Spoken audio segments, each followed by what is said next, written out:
पता है, ये कोई आम आईपीएल मैच नहीं था। नहीं, बिल्कुल नहीं। ये एक ऐसे सवाल का जवाब था जिसका सब इंतजार कर रहे थे। सवाल ये कि जब टी20 का सबसे खतरनाक गेंदबाज एक ऐसे युवा बल्लेबाज के सामने आता है जिसे किसी का डर नहीं, तो आखिर होता क्या है? ये कहानी है पावर प्ले के नए बादशाहों की। एक तरफ थे जसप्रीत बुमराह, भाई नाम ही काफी है ना। और दूसरी तरफ एक ऐसा नौजवान बल्लेबाज जो बिल्कुल बेखौफ होकर खेलता है।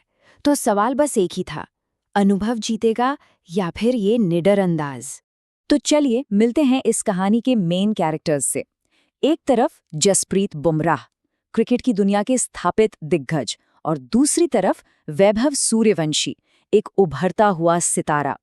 क्रिकेट की दुनिया बस इसी टक्कर का इंतजार कर रही थी। अच्छा, तो सीधे उस पल पर चलते हैं। मैदान पर माहौल एकदम गरम।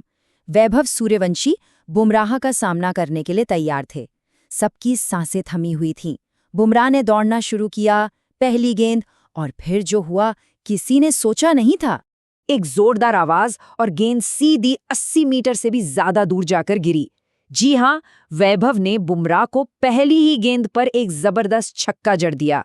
ये सिर्फ एक बाउंड्री नहीं थी, ये एक ऐलान था कि आज कुछ अलग होने वाला है। और बस उसी एक पल ने सब कुछ बदल दिया। जैसा कि कहा गया, वो लड़का अब बच्चा नहीं रहा था, वो बन चुका था बेबी बॉस, एक ऐसा खिलाड़ी जो दुनिया के सबसे बेहतरीन गेंदबाज पर भी हावी हो सकता है। वैभव के उस एक छक्के ने, आप कह सकते हैं, पूरे गेम का टोन ही सेट कर दिया। ये सिर्फ एक छक्का नहीं था, ये उस तबाही की शुरुआत थी जो राजस्थान रॉयल्स पावर प्ले में करने वाली थी। अब जरा इन नंबर्स को देखिए, ये कोई मजाक नहीं है। 3 ओवर में 58 रन, 5 ओवर में 80 रन, और विकेट एक भी नहीं। सच कहूं तो ये स्कोरबोर्ड किसी वीडियो गेम जैसा लग रहा था।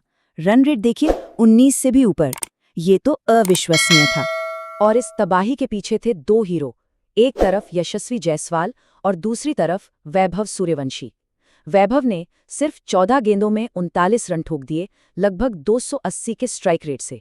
वहीं यशस्वी ने 32 गेंदों पर 77 रन जड़े, 240 के स्ट्राइक रेट से। मतलब गेंदबाजों को सांस लेने का मौका ही नहीं दिया। और सबसे बड़ी बात यह है कि ये रन किसी ऐरे गहरे बॉलिंग अटैक के खिलाफ नहीं बने थे। सामने थे बुमराह, बोल्ट, चाहर और ठाकुर, दुनिया के बेस्ट बॉलर्स। और उनकी इस तरह की धुनाई होना इस कारनामे को और भी बड़ा बना देता है। अब इस मैच को थोड़ा और गहराई से देखते हैं। ये सिर्फ रन और विकेट की बात नहीं थी, ये था क्रिकेट की 2 अलग अलग सोच का टकराव।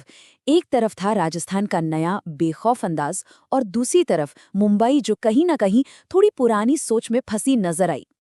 ये एक बहुत बड़ा स्टेटमेंट है ना? इस मैच को देखने के बाद कई लोगों को लगा कि टी20 बैटिंग का पूरा फलसफा ही शायद बदल रहा है। वैभव और जायसवाल की निडरता के सामने रोहित और सूर्या जैसे दिग्गज भी पुराने तौर तरीकों वाले लग रहे थे। ये चार्ट देखिए, सारी कहानी साफ हो जाएगी।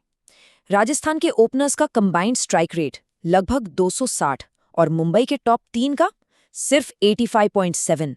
फर्क देख रहे हैं? जमीन आसमान का। ये सिर्फ स्किल का नहीं, इरादे का फर्क था। और हाँ, ये कोई तुक्का नहीं था, ये राजस्थान की सोची समझी रणनीति है। इससे पहले सीएसके के खिलाफ वैभव ने 17 गेंदों पे 52 रन बनाए थे, 305 के स्ट्राइक रेट से। मतलब ये खिलाड़ी आता ही पहली बॉल से मारने के लिए है। तो जब हम कहते हैं ना कि पुराने जमाने का क्रिकेट, तो इसका मतलब क्या है? मतलब वही पुरानी सोच कि चलो पहले कुछ ओवर संभल कर खेलते हैं, विकेट बचाते हैं और फिर आखिर में तेजी लाएंगे। लेकिन वैभव जैसे खिलाड़ी ये दिखा रहे हैं कि अब शायद जमाना बदल गया है। अब पहली गेंद से ही हमला करना ही नया नियम है। और यही वो आक्रामक सोच है जो राजस्थान रॉयल्स को इस टूर्नामेंट में इतना खतरनाक बना रही है। ये सिर्फ अच्छी बैटिंग नहीं है, ये एक पूरी तरह से डोमिनेट करने वाली, सामने वाली टीम को पस्त कर देने वाली स्ट्रैटेजी है। उनका फॉर्मूला देखिए, कितना सिंपल और कितना असरदार है। पहले बल्ले से आओ और तबाही मचा दो, फिर एक ऐसा विशाल स्कोर बनाओ कि सामने वाली टीम दबाव में आ जाए, और फिर अपनी दमदार गेंदबाजी से उसे डिफेंड करो। बस इसी फॉर्मूले ने उन्हें टेबल में टॉप पर पहुंचाया है।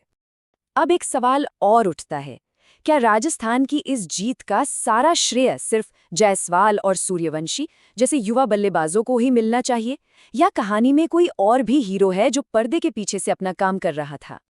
और यहीं एंट्री होती है संदीप शर्मा की। एक ऐसा नाम जिसकी शायद उतनी बात नहीं होती, लेकिन वो राजस्थान की गेंदबाजी की रीढ़ हैं। वो इस टीम के वो गुमनाम हीरो हैं जिनकी वजह से ये आक्रमण बल्लेबाजी मुमकिन हो पाती है। जरा इनके रिकॉर्ड्स पर एक नजर डालिए। विराट कोहली को 7 बार, रोहित शर्मा को 6 बार आउट करना ये कोई छोटी मोटी बात नहीं है। और इस हाई स्कोरिंग मैच में जहां 11 ओवर में 150 रन बन गए थे, वहां उन्होंने 3 ओवर में सिर्फ 26 रन देकर 2 बड़े विकेट लिए। ये किसी लेजेंड से कम नहीं है। तो आखिर में सवाल यही बचता है, क्या राजस्थान रॉयल्स का ये निडर खेल सिर्फ एक शानदार परफॉर्मेंस था, या फिर हम सच में टी20 क्रिकेट को बदलते हुए देख रहे हैं? एक नए दौर की शुरुआत जहां पुरानी रणनीतियां और किताबी बातें अब शायद काम नहीं आएंगी। इस पर सोचना तो बनता है।